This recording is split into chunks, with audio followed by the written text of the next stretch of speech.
आजकल हर कोई अपने घर के अंदर अटैच टॉयलेट बाथरूम बनवाना पसंद करता है क्योंकि इसके एडवांटेज बहुत सारे होते हैं। जैसे कि एक ही रूम के अंदर आपको कमोड मिलता है, शॉवर एरिया मिलता है और तो और बेसिन एरिया भी मिलता है। पर जहां तक बात आती है इस अटैच टॉयलेट बाथरूम के लेआउट की या फिर कमोड की या फिर शॉवर की पोजीशन की, तो उसे दो टाइप में लिया जाता है। अब पहली डायग्राम जिसमें कि आप देख सकते हैं कि कमोड जो है वो बीचों बीच है। लेफ्ट हैंड साइड में आपका शॉवर का एरिया आ रहा है और कमोड के राइट हैंड साइड में आपका वॉश बेसिन वाला एरिया आ रहा है। अब शहरों में खास करके जो फ्लैट स्कीम होती है वहां पर इस तरह का अटैच टॉयलेट बाथरूम बनाया जाता है। पर जहां तक बात आती है दूसरे लेआउट की, तो वहां पर आप देख सकते हैं कि बीचों बीच आपका शॉवर का एरिया आ रहा है, लेफ्ट हैंड साइड में आपका कमोड आता है और राइट हैंड साइड में आपका वॉश बेसिन वाला एरिया आता है। अब इस दोनों ही प्रकार के अटैच टॉयलेट बाथरूम के क्या फायदे और क्या नुकसान है, ये हम आज के वीडियो में देखेंगे, जिससे कि आप अपने आप से ही डिसाइड कर पाओ कि आपके लिए कौन सा पर्याय सबसे बढ़िया रहेगा। चलिए तो अब जानते हैं सबसे पहले ऑप्शन के बारे में, जिसमें कि हमारा कमोड बीचों बीच होता है, लेफ्ट हैंड साइड में शॉवर होता है और राइट हैंड साइड में वॉश बेसिन होता है। देखिए दोस्तों, इस तरह के लेआउट का फायदा यह होता है कि यहाँ पर आपका ड्राई जोन और वेट जोन एकदम सेपरेट होता है। ड्राई जोन यानी कि जहां पर आपका कमोड और वॉश बेसिन वाला एरिया होता है, और वेट जोन जहां पर आपका पानी ज्यादा करके होता है यानी कि आपका शॉवर वाला एरिया। अब ऐसे टॉयलेट बाथरूम में शॉवर का एरिया एक साइड को जाने की वजह से आपका वेट जोन जो है उसे आपको बार बार क्रॉस करने की आवश्यकता नहीं होती है। देखिए, हम शॉवर का इस्तेमाल दिन भर में एक या फिर दो बार करते हैं, पर जहां तक बात आती है कमोड की या फिर वॉश बेसिन की, तो उसका इस्तेमाल ज्यादा बार होता है। इसी की वजह से आपका जो बाथरूम है वो भी हमेशा ड्राई रहता है, क्योंकि आपका शॉवर का एरिया एक साइड में जाता है। इस वजह से आपको वेट जोन को हमेशा क्रॉस नहीं करना पड़ता है, जिसका सबसे मेन एडवांटेज ये होता है कि आपके बाथरूम में स्लिप होने के चांसेस बहुत ही कम होते हैं। जो लोग खड़े होकर नहाते हैं यानी कि शॉवर का इस्तेमाल खास करके करते हैं, तो उन्हें यहाँ पर नहाने में कोई भी दिक्कत नहीं होती है। और कुछ टॉयलेट बाथरूम में जो आपका शॉवर का एरिया होता है वहां पर फ्लोरिंग की जो टाइल है वहां पर 1 इंच का ड्रॉप दिया जाता है, जिससे कि वो पानी जो है वो कमोड या फिर बेसिन वाले एरिया में ना आ पाए।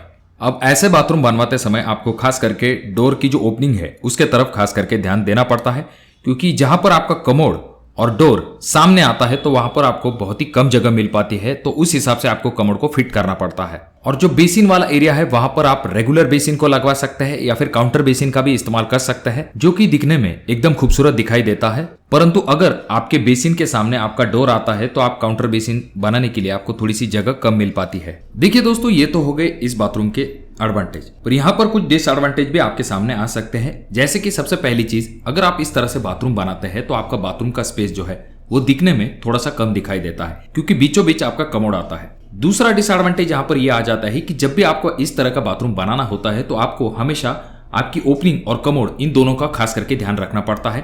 तीसरी और सबसे इंपॉर्टेंट चीज, जैसे कि मैंने आपसे कहा कि जो लोग खड़े रहकर नहाते हैं तो उन्हें यहाँ पर शावर का इस्तेमाल करने में दिक्कत नहीं होगी, पर जहां तक बात आती है सिटिंग पोजीशन में यहाँ पर थोड़ी सी जगह आपको कम मिल पाती है, क्योंकि बाल्टी रखने के लिए आपको जगह जो है वो थोड़ी सी कम मिल पाती है। तो ये 3 डिसएडवांटेज मेनली इस तरह के बाथरूम के साथ हो सकते हैं। और वहीं पर दूसरे टाइप का जो लेआउट है, जैसा कि आप अगले वीडियो में देख रहे हैं, यहाँ पर बीच में आपका शॉवर का एरिया होता है, लेफ्ट हैंड साइड में आपका कमोड और राइट हैंड साइड में आपका बेसिन का एरिया होता है। अब ऐसे बाथरूम का सबसे पहला एडवांटेज तो ये होता है कि ये दिखने में बहुत ही बड़े दिखाई देते हैं। दूसरा एडवांटेज यहाँ पर यह आ जाता है कि शॉवर एरिया के पास ही आपका बेसिन का एरिया होता है, जिस वजह से आपको स्पेस ज्यादा मिल पाता है, फिर चाहे आप खड़े रह के नहाओ या फिर बैठ के नहाओ। और जहां तक बात आती है आपके डोर के ओपनिंग की, फिर चाहे वो आपके शॉवर के सामने आए या फिर आपके बेसिन के सामने आए, तो डोर के ओपनिंग के लिए कोई भी दिक्कत नहीं होती है। अब यहाँ पर ये तो हो गए इस दूसरे टाइप के बाथरूम के एडवांटेज। अब यहाँ पर हम डिसएडवांटेज के बारे में बात करते हैं। टेक्निकली देखा जाए तो आपका वेट एरिया जो है वो दोनों ड्राई एरिया के बीचों बीच आता है। फिर चाहे आपको कमोड का इस्तेमाल करना हो या फिर आपको बेसिन का इस्तेमाल करना हो, आपको वेट एरिया में से जाना पड़ता है, जिस वजह से स्लिप होने के या फिर गिरने के चांसेस बढ़ जाते हैं। तो ये एक मुख्य कारण होता है जिस वजह से जो फ्लैट होते हैं वहां पर इस तरह के बाथरूम को नहीं बनाया जाता है। वहां पर कमोड और बेसिन यानी कि जो ड्राई जोन है उन्हें एक साइड में रखा जाता है और शॉवर एरिया यानी कि जो वेट जोन है उसे एक साइड में रखा जाता है, जिससे कि बार बार आपको वेट जोन को क्रॉस करना ना पड़े। देखिए दोस्तों, इस वीडियो में हमने इन दोनों बाथरूम के एडवांटेज और डिसएडवांटेज इन दोनों चीजों के बारे में देखा है। तो आप अपने घर के लिए कौन से टाइप का बाथरूम बनवाना पसंद करेंगे, कमेंट बॉक्स में कमेंट जरूर कीजिए।